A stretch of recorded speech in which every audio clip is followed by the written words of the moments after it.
Maya-maya pa, sina AZ, Clarice, Vince at Brent pinatawag sa confession room para sa kanilang desisyon. Gusto ko na tanungin kung meron ka ng final decision. As much as I want to give it to others, Kuya, especially sa mga closest ko dito na alam kong gusto din makita yung mga moms nila, need ko po talaga makita si mommy na especially ever since na lumabas po yung pinaka-closest ko po dito sa bahay. Medyo nawalan po ako ng gana. May times na I feel like wala akong kausap. So, right now, sobrang need ko po talaga makasama si mommy. Kuya, ang gusto ko po sanang i-keep na lang po kuya yung slot for my mama.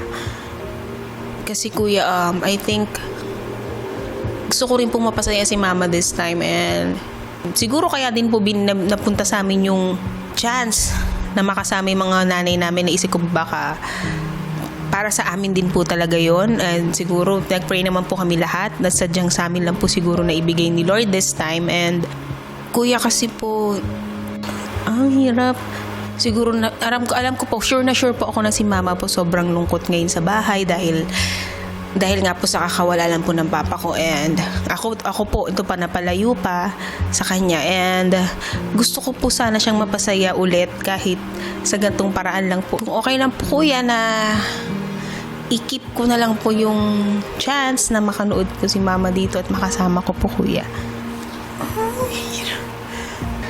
Gusto po kasi ng puso ko na makita yung nanay ko this Saturday.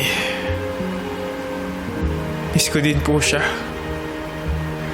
At sa tingin ko na pag nakita ko po siya this Saturday, panibagong lakas na naman yung makukuha ko.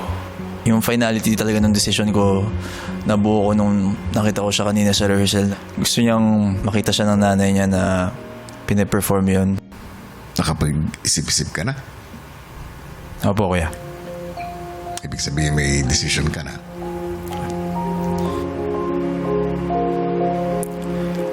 I'm giving up my seat po, kuya. Isang matinding desisyon nga ang ginawa ni Brent sa